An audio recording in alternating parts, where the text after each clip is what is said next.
साधक में ये दो वृत्तियां नाम पैदा करता है। पहला, अंतःकरण के सारे दोषों को भगाना। दूसरा, अंतःकरण में दैवी संपदा के सद्गुण स्थापित करना। तुम्हें नहीं करना, वो नाम कर रहा है, पर तुम चुप रहो। पर यहां चुप रहा नहीं जाता, विचलित हो जाते हैं। जहां असत प्रेरणा हुई तो या तो ऐसी क्रिया कर दी या वो ऐसे दुखी हो गए, हमारे मन में तो ऐसा आता है वैसा। चुप रहो, ऑपरेशन शुरू है तो मवाद निकलेगा, गंदगी निकलेगी, और जो गंदगी निकलेगी तो फिर अच्छे से वो घाव भर जाएगा। जितना दोष निकल रहा है उतना ही सद्गुण आ रहा है। अंतःकरण में भागवतिक सद्गुणों की प्रतिष्ठा होने में देर नहीं लगेगी। किसको? जो नाम जपने के साथ नाम का ध्यान करता है या नाम जपने के साथ रूप का ध्यान करता है। अब उसके हृदय में भगवत स्वरूप, पवित्रता, शांति, संतोष, निर्भयता, निश्चिंतता, समस्त दैवी संपदा प्रकाशित हो गई। अब तो एक एक नाम के साथ उसको स्वाद मिलने लगा और दिव्य स्वरूप भगवान का उसके हृदय में झलकने लगा। अब भगवान के रूप की प्रतिष्ठा उसके मानस नेत्रों में हो गई। लीला में प्रवेश, सेवा का अधिकार, सब भाव स्वरूप की जागृति, सब पूरा का पूरा प्रकरण ध्यान से बार बार सुनना। जब कोई साधक नाम जब प्रारंभ करता है, नाम जाकर के अंदर ज्ञान जागृति नहीं करता। प्रारंभ में सुप्त वासना प्रवृत्तियां जो छुपी उनको जागृत करता है। उठ और भाग यहां से। अब वो कुसंस्कार, दुर्गुण, दुराचार दल के दल वहां हैं अंतःकरण में। जैसे जैसे साधक नाम जब बढ़ाता है वैसे वो अपने बल के साथ प्रकट होते हैं। परमार्थ का साधक यदि सत्संगी नहीं हुआ तो वो समझता है कि ये तो बहुत बड़ा विघ्न सामने उपस्थित हो गया, हृदय जल रहा है और पाप वासनाएं इतनी बढ़ती जा रही। साधक में प्रारंभ में इनका परिचय ना होने के कारण वो पराजित होने लगता है कि अब तो बहुत गंदी बातें आ रही हैं, भजन रोक दो। अतएव साधक घबराए नहीं, इन विकारों के अधीन न हो, नाम जप रूपी परम साधन छोड़े नहीं। बिल्कुल मंगलमयी बात समझ लो, ये बात कई बार हो चुकी है, पर जो लिखा हुआ है उसे सुनोगे तो ज्यादा विश्वास हो सकता है। वैसे लगेगा ये अपने मन से कहते हैं।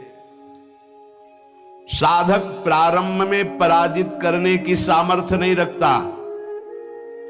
अतएव घबरा करके इनका परिचय ना जानने के कारण वो या तो इनके अधीन होकर फिर गलत कार्य करने लगता है या भयभीत होकर साधन नाम जप करना छोड़ देता है। किंतु यदि गुरु कृपा पात्र साधक प्रभु के नाम की वास्तविक महिमा जो सुन चुका है, ऐसा अवसर जब आता है कि हृदय में बड़ी गंदी बातें, बड़ा प्रपंच उदय हो रहा है, तो वो समझने लगता है नाम काम कर रहा है, नाम काम कर रहा है। अब हमारा हृदय खाली हो रहा है, ये वासनाएं निकल रही हैं, समस्त हे गुण, दुर्गुण, दुराचार प्रवृत्तियां नष्ट हो रही हैं। बार बार वही हमने अनंत जन्मों में किया, इसलिए बार बार वही आ रहा है, आ नहीं रहा, वो जा रहा है, हर वृत्ति जा रही है। अतएव और नाम उच्चारण बढ़ाए और सत्संग सुने, जिससे हिम्मत बनती जाएगी। घबराओगे नहीं, बड़ा भारी युद्ध है, एक दिन में सब डिलीट नहीं हो जाएंगे। धीरे धीरे जिन गुणों से भगवान रीझते हैं, ध्यान देना, एक विकार गया, एक गुण आ गया, वो विकार की वृत्ति गई, दूसरा गुण आ गया, खाली नहीं रखता। ये बड़े काम की बात है। जैसे जैसे नाम जब चलेगा, दुर्गुण, दुराचार, दुर्विचार, पाप प्रवृत्ति खाली हुई, उतने में सद्गुण सदाचार आके बैठ गया कि अब दोबारा उसको जगह नहीं मिलेगी।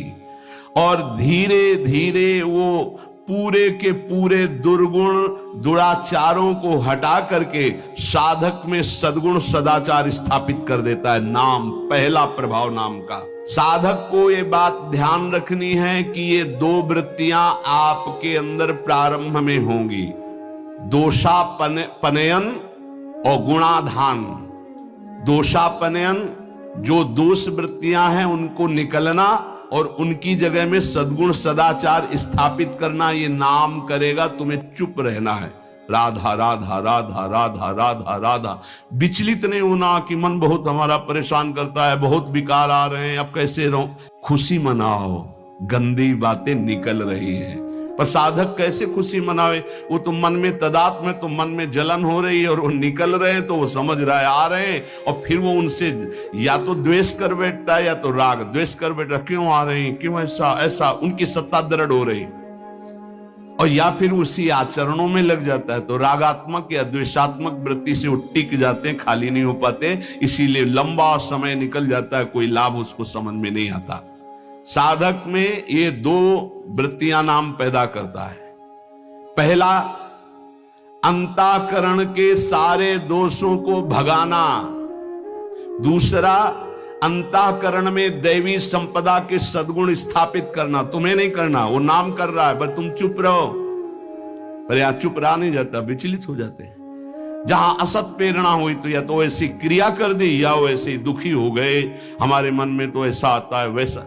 चुप रहो, ऑपरेशन शुरू है तो मवाद निकलेगा, गंदगी निकलेगी, और जो गंदगी निकलेगी तो फिर अच्छे से वो घाव भर जाएगा। जितना दोष निकल रहा है उतना ही सद्गुण आ रहा है। कितना सुंदर बात है। अगर ये न समझ पाए तो परेशानी पड़ जाएगी। बिल्कुल निश्चिंत रहिए। तुम्हारे अंदर काम, क्रोध, लोभ, जो भी दोष दिखाई दे रहे हैं, आ नहीं रहे, जा रहे हैं, जा रहे हैं, और वो जगह खाली नहीं हो रही, वहां दैवी संपदा भर रही, जिससे भगवान प्रसन्न होते हैं। यदि हम नामोच्चारण के साथ साथ नाम का ध्यान शुरू कर दें तो और जल्दी दिव्य सद्गुण आ जाएंगे। अंतःकरण में भागवतिक सद्गुणों की प्रतिष्ठा होने में देर नहीं लगेगी। किसको? जो नाम जपने के साथ नाम का ध्यान करता है या नाम जपने के साथ रूप का ध्यान करता है। दुर्गुणों दुराचारों की जो प्रवृत्तियां हैं, बहुत सुंदर सुगम उपाय है उनके निकालने का नाम जप। नाम जप से ही निकलते हैं। सद्गुण सदाचार ये खाली हृदय में आकर बैठने लगते हैं। बहुत बढ़िया प्रक्रिया है, बस समझ लो, कोई प्रश्न नहीं रह जाएगा। जैसे जैसे तुम्हारा भगवत चिंतन अधिक बढ़ेगा तो काम, क्रोध, लोभ, मोह, मद, मत्सर ये पूरा का पूरा अपना प्रभाव दिखा के नष्ट हो जाएंगे। ये पूरे के पूरे नष्ट हो जाएंगे ऐसा शब्द नहीं आया, प्रभाव दिखा के नष्ट हो जाएंगे। जितना इनमें पावर हो पूरा पावर दिखाएंगे तुम्हें परास्त करने के लिए। नाम छोड़ दो, संसार में आ जाओ। पर जो साधक जमा रहता है, राधा राधा राधा, अब उनके अनर्थ और दुष्परिणाम और अनिष्ट चिंतन ये सब कुछ छूट गया। नाम से पूर्व पाप भस्म हुए। वर्तमान का जो अनर्थ है, दुष्परिणाम है, अनिष्टकारी चिंतन है, वो छूट गया। अब उसके हृदय में आनंद का प्रादुर्भाव हुआ। अब उसके हृदय में भगवत स्वरूप, पवित्रता, शांति, संतोष, निर्भयता, निश्चिंतता, समस्त दैवी संपदा प्रकाशित हो गई। अब तो एक एक नाम के साथ उसको स्वाद मिलने लगा और दिव्य स्वरूप भगवान का उसके हृदय में झलकने लगा। अब भगवान के रूप की प्रतिष्ठा उसके मानस नेत्रों में हो गई। पूरा का पूरा प्रकरण ध्यान से बार बार सुनना। अब उसके हृदय में जो आनंद आया, उस आनंद में उसे आत्मस्वरूप का बोध हो जाता है। मन अद्भुत आनंदित, तो भगवत दृष्टि जागृत हो गई। ये दो अधकचरी दशा के नाम जापक होते हैं, इनकी बड़ी दुर्दशा होती है। मुख से तो नाम उच्चारण करते हैं और शरीर के आचरण करते हैं, वही जो मन बुद्धि कहते हैं, तो उनका वास्तविक नाम जप नहीं हो पाता। क्योंकि थोड़ी देर मुख से नाम उच्चारण कर लिया, फिर असत आचरण किए, असत चिंतन किए, तो ये जो अधकचरापन है ये बहुत कष्ट देने वाला है। सच्चा नाम स्मरण जो पीछे वर्णन किया गया, आपको परास्त नहीं होना, बराबर नाम। इसके साथ जब नाम का चिंतन, रूप का चिंतन, तब समझो कि आप अधकचरी अवस्था से बाहर आ गए। अभी तो बहुत गंदी बातें चिंतन में आती हैं, अभी तो लड़ना पड़ेगा, इतना तो लड़ने के लिए तैयार रहो।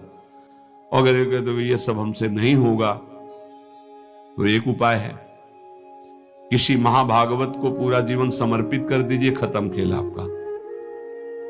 ये भी देख लीजिए करके, पूरा जीवन अक्षरशः समर्पित, थोड़ी गुरुदेव की बात और थोड़ी मेरे मन की बात।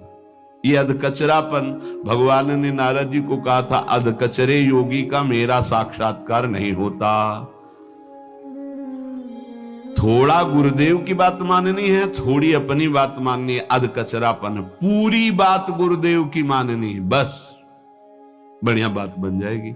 जब निकले वो मूड़े मुड़ा लिया है भगवत मार्ग में, फिर क्या, फिर अपने मन की बात क्या रह गई। नाम, नामी और नाम धारक तीनों एक हो जाते हैं, ध्यान दीजिए, अभेद हो गया। नाम, नामी और नाम धारक तीनों एक हो गए। नाम में, नामी में, नाम धारक भगवत स्वरूप, कोई अंतर नहीं रह गया नाम में, नामी में और नाम जापक में। ये परिपक्व अवस्था नाम की, जापक की हुई।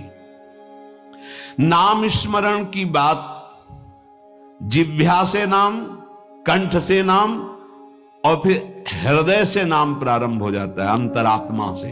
अब जब हृदय से नाम चल रहा है तो प्रेम स्फुरित हुआ, बस सब सामर्थ्य जागृत हो गई। प्रेम जागृत होते ही सब सामर्थ्य जागृत हो गई। भगवत प्रेम हो गया तो शेष सब बातें, लीला में प्रवेश, सेवा का अधिकार, सब भाव स्वरूप की जागृति, सब। जैसे बछड़ा आ जाए तो गाय रंभाती हुई स्वयं आ जाती है, ऐसे ही जहां उसके हृदय में प्रेम स्फुरित हुआ तो प्रेम लक्षणा भक्ति जागृत होते ही प्रिया प्रीतम उसके हृदय में आ गए। जैसे बछड़ा आ गया ना, गाय आ जाएगी, बछड़ा के पीछे रंभाती गाय, ऐसे ही प्रेम भाव जहां